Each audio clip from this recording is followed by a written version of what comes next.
أعزائي المتابعين، أهلا بيكم. إزاي تفهم رسائل رب الكون ليك؟ وإزاي تفرق بين الرسائل الربانية وبين عقلك الباطن؟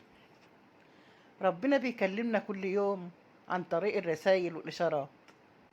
الرسائل نوعين: في رسائل واضحة وضوح الشمس، وفي رسائل غير مباشرة تحتاج تحليل وتفكير وتأمل وطرح أسئلة.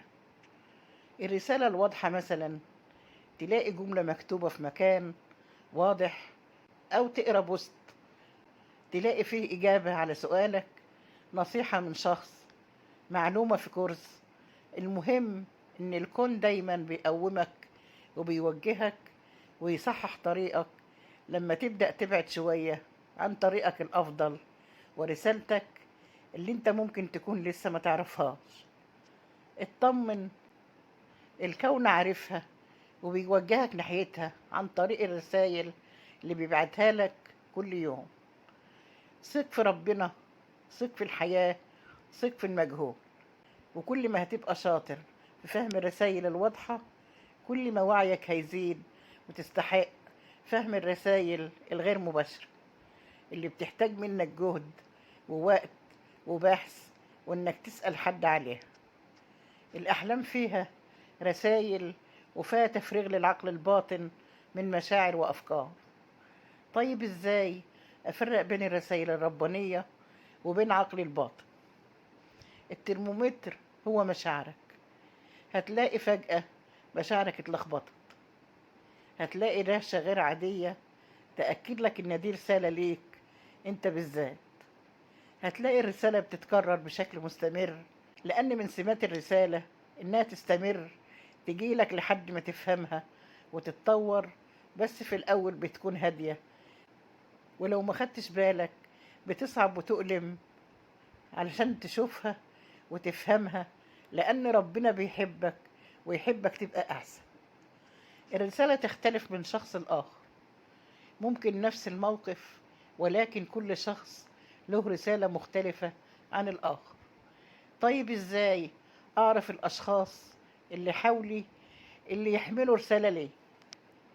أولا، العائلة بتكون رسالتهم طويلة المدى ورسائلهم مهمة. الشاب اللي متعلقة بيه أو البنت اللي متعلق بيها رسالة. الأصدقاء والأشخاص اللي أثروا فيك وفي حياتك بشكل كبير، سواء إيجابي أو سلبي، هم كمان ليهم رسائل مهمة ليك. طيب، أنا فهمت إن الأشخاص دول حاملين رسائل لي. عاوز أعرف ليه الأشخاص دي ظهرت في حياتي واستفيد إزاي منهم.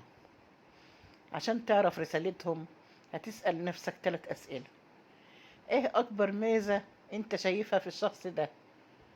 إيه أكبر عيب أنت شايفه في الشخص ده؟ إيه أكتر شيء يستفزك في الشخص ده؟ لأن أكتر شيء بيستفزك هو انعكاس شيء رافضه جواك. ممكن تلاقي الميزة اللي عنده عندك أنت كمان، بس أنت مش مستغلها صح، أو العيب اللي عنده أنت محتاج تشتغل عليه. مثال على شخص مش لاقي حد يحبه، كل ما يتعرف على حد يستمر معاه شوية ويسيبه. تفتكر ليه الكون بيعمل معاه كده؟ فعلا رسالة الشخص ده إنه مش بيحب نفسه ومش بيحترم ومش بيقدر نفسه ومش فاهم نفسه، فالكون هيستمر يبعت له أشخاص مزيفين، ومش هيبعت له أشخاص حقيقيين يحبوه بجد، لأن الكون منتظره يحب نفسه الأول. وحتى لو في أشخاص حقيقيين في حياته هيكونوا بيعطوا الحب ده لأشخاص آخرين وهو لأ، أو يعطوه فين وفين. المهم إنه لا يستفيد من وجودهم في حياته. فلما يفهم الرسالة ويحب نفسه هيلاقي الكون بيبعت له كل الأشخاص اللي يزودوا الحب ده في حياته. وكل ما بقيت حقيقي مع نفسك أكتر، كل ما فهمت رسائل الحياة أسهل وأسرع. ولو مش عارف إزاي تبقى حقيقي، ربنا قال لنا اسألوا أهل الذكر، يعني اتعلم. وفي كورسات كتير بتوصلك للنقطة دي بشوية تمارين وتقنيات ومعلومات معينة. الخلاصة إنك لو ماشي صح هتلاقي الدنيا سالكة معاك، ولو في لخبطة تعرف إنك ماشي غلط.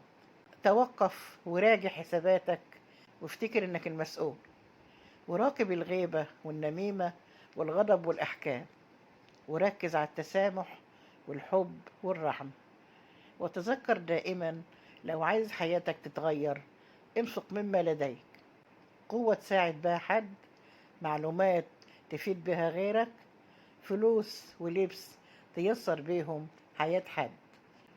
كل ما هتنفق أيا كان الشيء بسيط في عينك فأنت بتستحق الخير والوفرة من الكون. وكل ما أنفقت في التعلم كل ما ساعدت نفسك إنك تفهم الرسائل أسرع وبأيسر احتمال. متصل بالطبيعة وبكل مخلوق فيها لأنه واعي.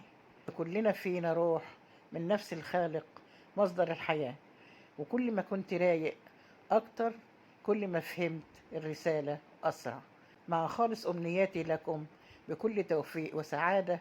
إلى اللقاء.